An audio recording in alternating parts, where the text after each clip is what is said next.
The call came on a Tuesday morning, interrupting my usual coffee and emails. When I saw Jenna's name light up on the screen, I knew it wouldn't be a pleasant conversation. It never was with her.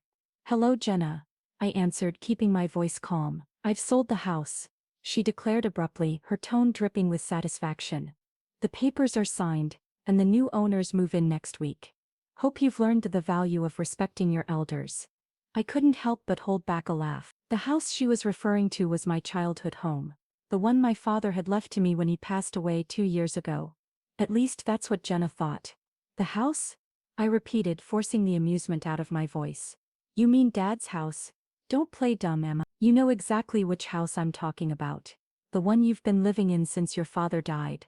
Well, that's over now. I've found buyers who'll actually appreciate it." I took a slow sip of my coffee, remembering the meeting I'd had with Dad's lawyer, Mr. Green. Just days after the funeral, Jenna had no idea about that meeting, the documents we signed, or the real ownership of the property. "That's interesting," I said carefully. "And you're sure everything's legal?" She scoffed. "Of course it's legal. I'm his widow and the house was in his name. You may have been his darling daughter, but I have rights too. Maybe next time, think twice before questioning my decisions about the renovations." There it was, the real reason behind her power play. 3 months ago, I had stopped Jenna from tearing apart the house's historical features: the handcrafted woodwork, the original floors, the vintage windows my father had restored with care. She had wanted to modernize everything, erasing the home my father had built. "I see. Well, I hope you got a good price for it." "Don't worry about the price," she snapped. "Just make sure you're out by next Friday. The new owners can't wait to start their renovations." I could almost hear her smirking, imagining me scrambling to pack up and leave. If only she knew. "Thanks for letting me know," I replied. "Goodbye, Jenna." As I hung up, I couldn't help but smile. Jenna had always underestimated me, just like she had underestimated my father's foresight. She thought she knew everything about our family's affairs, but there was so much she didn't understand. I picked up my phone again and dialed Mr. Green's number. "Emma," he answered warmly. "I was expecting your call." "She did it," I said. "She actually tried to sell the house." "Did she now?" I could hear the amusement in his voice. "Well, this should be interesting. Would you like me to set things in motion?" "Yes, please. And Mr. Green, make sure the buyers know exactly what's going on.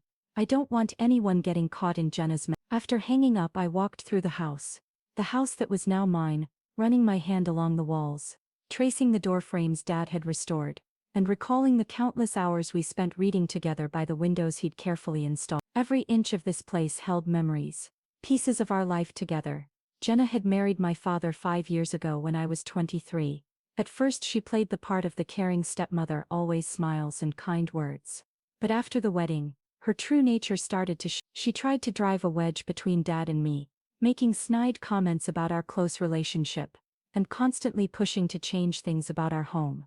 Dad saw through her eventually, but by then, his health was failing. In his final months, he called me into his study one evening, while Jenna was at her weekly spa appointment. "Emma," he said, using his old nickname for me, "I need you to trust me. Things aren't what they seem with Jenna, and I've made arrangements. When the time comes, see James Green. He'll explain everything." I wanted to ask more questions, but Dad had been so tired, so weak. 2 weeks later he was gone. Jenna had barely waited until after the funeral to start asserting her authority over the house and everything in it. She moved my father's belongings into storage, redecorated rooms without consulting me, and made it clear that she considered herself the sole owner of the property. What she didn't know was that my father had seen this coming. The meeting with Green had revealed just how carefully Dad had planned everything. Despite appearances, the house had never been in his name alone. Through a series of legal maneuvers I didn't fully understand, he had protected it, and me, from exactly this kind of situation. My phone buzzed with a text from Jenna. "I expect the keys on my desk by Thursday. Don't make this difficult, Emma." I smiled and typed back, "Don't worry, Jenna. Everything will work out exactly as it should." She didn't respond, probably thinking she'd won. But the real show was about to begin, and I had front row seats to watch her carefully constructed plans fall apart. My father had always told me that patience was a virtue. Sometimes he'd say the best response is to simply wait and let people reveal their true nature. Well, Jenna had certainly revealed hers. Now it was time for her to learn about mine. I spent the rest of the morning going through some old photos I found in Dad's study. One of them showed us working on the house together, covered in paint and sawdust, but grinning like fools. Another showed us in the garden he'd planted, surrounded by the roses he'd lovingly tended. Jenna had wanted to dig up those roses last spring, claiming they were old-fashioned. I'd stopped her then, just as I was about to stop her now. My phone buzzed again. The wheels are in motion, he said. The buyer's lawyer has been notified of the situation. They're understandably upset with Jenna, but relieved they found out before money changed hands. How long until she finds out? I asked. I'd say by this afternoon. Their lawyer is drafting a strongly worded letter as we speak. Would you like me to be present when she receives it? I thought about it for a moment. No, I decided. Let her deal with it alone. She needs to understand exactly what she's done. But Emma, be prepared for the fallout. People like Jenna don't take humiliation well. He was right about that. Jenna had always been proud, always needed to be in control. Finding out that she tried to sell a house she had no right to, that she made a fool of herself in front of potential buyers, would hit her hard. But then again, that was exactly the point. The fallout came faster than I expected. Around 3:00 in the afternoon, my phone exploded with notifications. Multiple missed calls and increasingly furious text from Jenna. What have you done? The last message read, all caps conveying her rage. I was sitting in the garden among my father's roses, when she pulled into the driveway. Her Mercedes screeched to a halt and she stormed out waving what I assumed was the lawyer's letter. You conniving little witch, she screamed, her carefully maintained facade cracking completely. You knew about this all along. I remained seated, calm despite her fury. Knew about what? I asked, my voice steady. Don't play innocent with me. She thrust the letter in my face. The trust, the property transfer, all of it. You and James plotted this behind my back. No, I corrected her gently. Dad and Mr. Green arranged it. I just followed his instructions. Her face contorted with rage. Your father would never do this to me. This has to be a mistake. I stood up, brushing dirt from my jeans. Actually, I said, Dad did exactly this to protect both me and the house.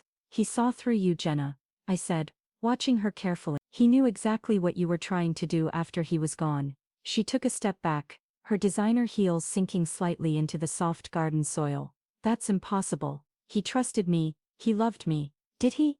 I asked quietly. Or did he just let you think he did? The color drained from her face as the implications of my words sank in. My father, the man she thought she had completely fooled, had outmaneuvered her from beyond the grave. The house had never been in his name. I continued, watching her process each revelation. He transferred it to a trust years ago, long before he met you. I'm the sole beneficiary. You had no right to try to sell it. You're lying, she whispered, but I could see the doubt in her eyes. Check the property records, I suggested. They're all public. Dad made sure of that too. He wanted everything to be transparent when the time was right. Her hands were shaking now, crumpling the lawyer's letter in her grip. The buyers, they're threatening legal action, she said, her voice faltering. Do you have any idea how humiliating this? Almost as humiliating as trying to throw your stepdaughter out of her own house, I countered. Or maybe as humiliating as spending years pretending to care about someone just to get their money. She flinched as if I had slapped her. You don't understand anything about my relationship with your father. I understand more than you think, I replied calmly. Dad told me everything before he died. About the papers you refused to sign. About the mysterious withdrawals from his account. About the men you met with while he was in the hospital. Her eyes widened. He knew everything, Jenna, I said quietly. He just waited, watched and planned. Like father, like daughter, I suppose. She took another step back, her expensive suit now stained with dirt from the garden. This isn't over, she threatened, but her voice lacked conviction. Actually, it is, I said, pulling out my phone. I've recorded this entire conversation. Would you like me to add it to the file Mr. Green is building about your attempts to illegally sell property you don't own? For the first time since I'd known her, Jenna was speechless. She stood there surrounded by my father's roses, looking completely lost. I'll make this simple, I said, standing tall. Leave the house. Leave me alone. And most importantly, leave my father's memory alone. If you try anything else, any more schemes, any more attempts to take what isn't yours, everything comes out. The affairs, the money, all of it. You wouldn't dare, she hissed. It would damage your precious father's reputation. I smiled, channeling the same quiet strength I'd always admired in Dad. His reputation can handle the truth, Jenna. Can yours? She stared at me for a long moment, calculation visible in her eyes. Finally, her shoulders slumped slightly. Fine, she spat. Keep your little victory, but don't think this means you've won. I already have, I said simply. I won the moment Dad saw you for who you really are. She turned and stormed back to her car, her heels sinking into the grass with each angry step. As she drove away, I noticed she dropped the lawyer's letter in the garden. I picked it up, smoothing out the crumpled paper. The legal language was complex, but the message was clear. Jenna had no claim to the house. She had never had any claim to it, and her attempt to sell it constituted fraud. My phone buzzed with a text from Mr. Green. How did she take it? About as well as we expected, I replied. But I think she's done. Your father would be proud, he wrote back. He always said you were stronger than anyone knew. I looked around the garden at the roses Dad had tended so carefully, at the house he had protected so thoroughly. He'd known this day would come. He'd prepared for it in ways I was only beginning to understand. Jenna had thought she was teaching me a lesson about respect. Instead, she had learned one about underestimating people, both the living and the dead.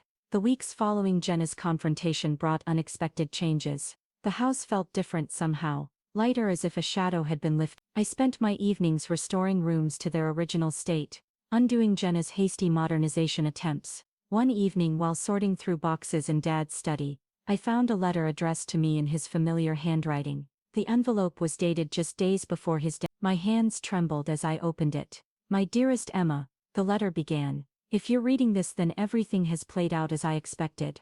Jenna has probably tried to take the house by now, and you've learned of the trust arrangements I made with Jane. I'm sorry I couldn't tell you everything while I was alive. Emma, Jenna was watching too closely, and I needed her to believe she had won. You see, I discovered her true nature about a year into our marriage, but by then she had already shown her hand. The mysterious illness that landed me in the hospital, not so mysterious after all. I had James investigate the occasional dizzy spells, the confusion, the gradual weakening. Jenna had been adding something to my evening tea, not enough to kill me quickly, but enough to make it look like natural decline. I played along, let her think she was succeeding. Meanwhile, I made arrangements to protect you and everything we built together. This house isn't just a building, Emma. It's our legacy, every repair and restoration, a memory we shared. I know it must have hurt, watching me seem to choose her over you those last few months.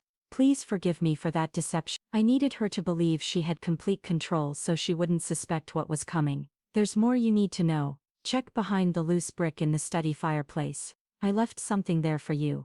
Remember, strength isn't always about confrontation. Sometimes it's about patience, waiting for the right moment to act. I love you, my darling girl. Dad? I sat there for a long time, tears falling onto the letter. Everything made sense now. The distant behavior in those final months, the cryptic conversations, the way he'd insisted on having tea alone with Jenna every evening. Moving to the fireplace, I found the loose brick easel. Behind it was a small USB drive, and another note. Show this to the police when you're ready. The drive contained videos from hidden cameras Dad had installed, footage of Jenna adding something to his tea, of her secret meetings with other men, of her phone calls discussing her plans for after his death.